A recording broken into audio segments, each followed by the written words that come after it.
पुण्याच्या जवळ खूप जागा आहेत असं मी दरवेळेला तुम्हाला सांगतो।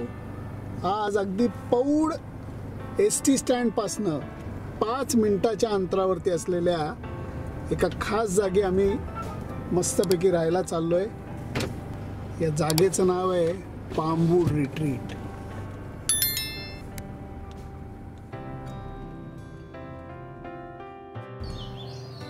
पामवूड रिट्रीटमध्ये असे विला आहेत छोटे छोटे, 2च रूमचे।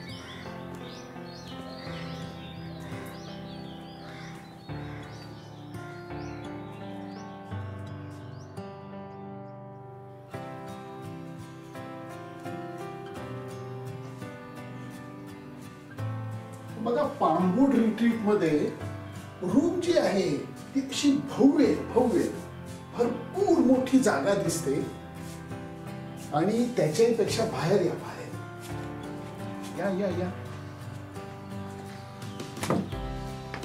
ही जी बसायची जागा आहे ती बघा तुम्ही, मस्तपैकी 8-9 जण निवांत बसू शकते। तिकडे जे टेबल आहे तिकडे जेवणाचं सगळी सोय लागू शकते आणि त्याच्यापेक्षा हे बघा या इकडे या बाजूला अशी मस्तपैकी आंब्याची झाडं मोहरानी लगडलेली। पलीकडे जर का तुम्ही नजर टाकली तिकडे तर गव्हाचं शेत आहे आणि हा सगळा परिसर जो या वरांड्यातनं दिसतो ना, ही खरी इथली शान आहे। असंख्य पक्ष्यांचे आवाज येत आहेत।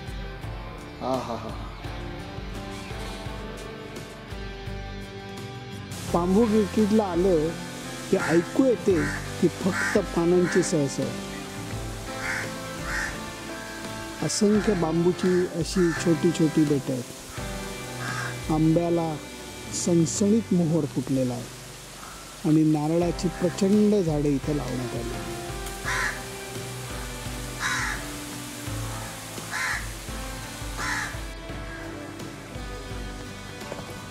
काय सुंदर मोहर आलाय बघा।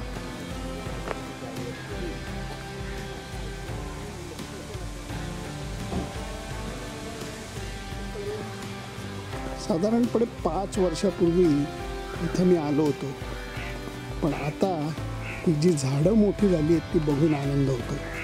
खूप मोठ्या प्रमाणात नारळ आणि आंबा हा इथं लावण्यात आलेला आहे।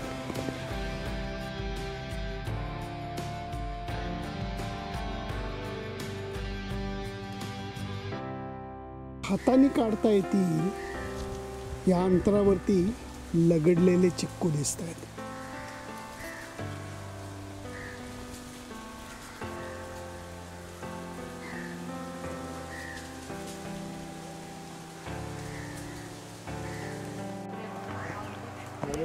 रेस्टॉरंटमध्ये जेवता येतं, रूममध्येही जेवता येतं, परंतु आत्ता जे मी इकडं आलोय ते इथे जेवण जेवणार आहोत। आणि हे जे जेवण आहे बघा, अप्रतिम नदी, वाव।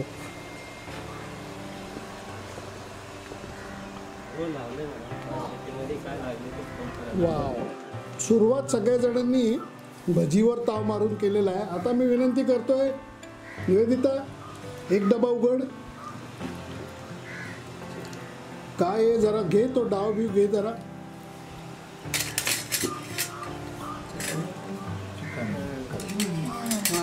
आता मी दुसरा उघड।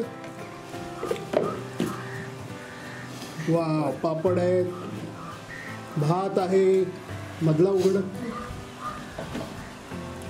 डाळ आहे, पनीरची मस्तपैकी भाजी आहे, कोफ्ता करी आहे।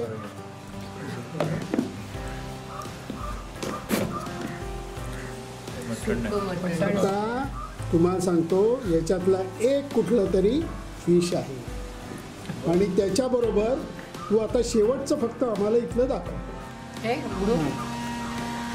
बस कळतंय, आत्ता उघडू नका। मस्तपैकी मोदक सुद्धा आहेत, आमची वाट बघतायत। त्यामुळे आता वदनी कवल घेता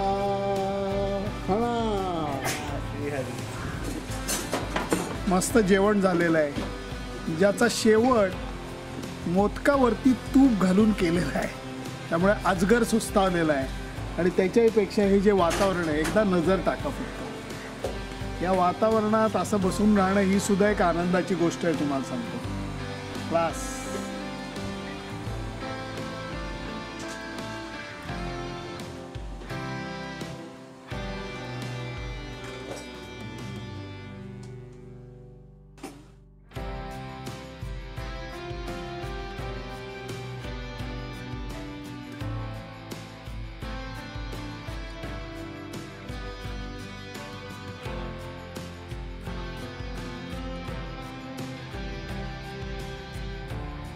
तुमच्या मित्राचा आज वाढदिवस आहे.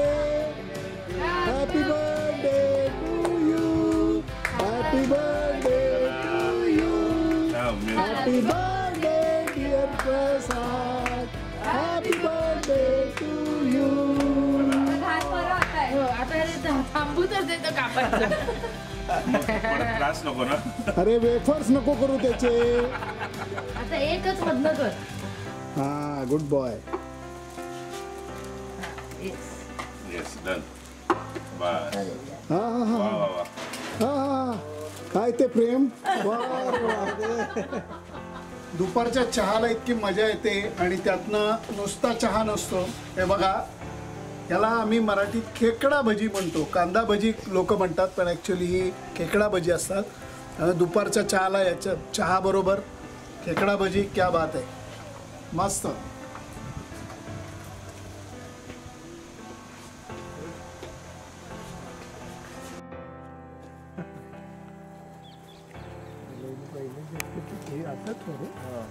बोट नको ठेवू. गेलेत का? थोडा उजवीकडे फिर. गेलेत सगळे.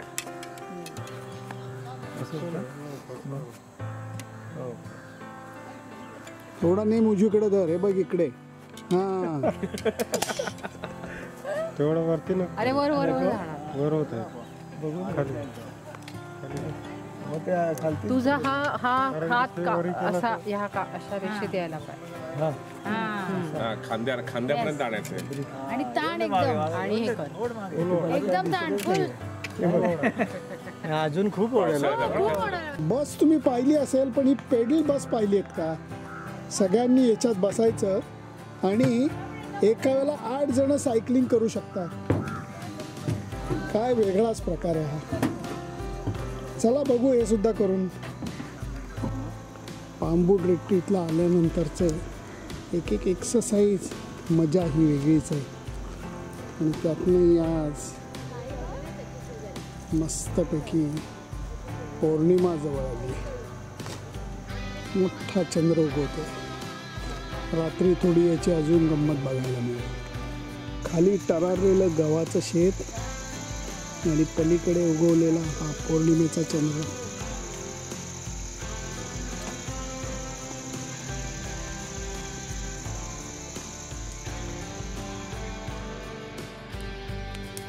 बांबू रिट्रीटला जर का तुम्हाला यायचं असलं तर वेळ काढून या.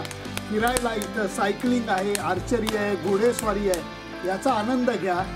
थंडीच्या दिवसात आलात तर अशा मस्त शेकोटीच्या भोवती बसून याचाही आनंद घ्या. याच्यासारखं सुख नाही. क्या बात.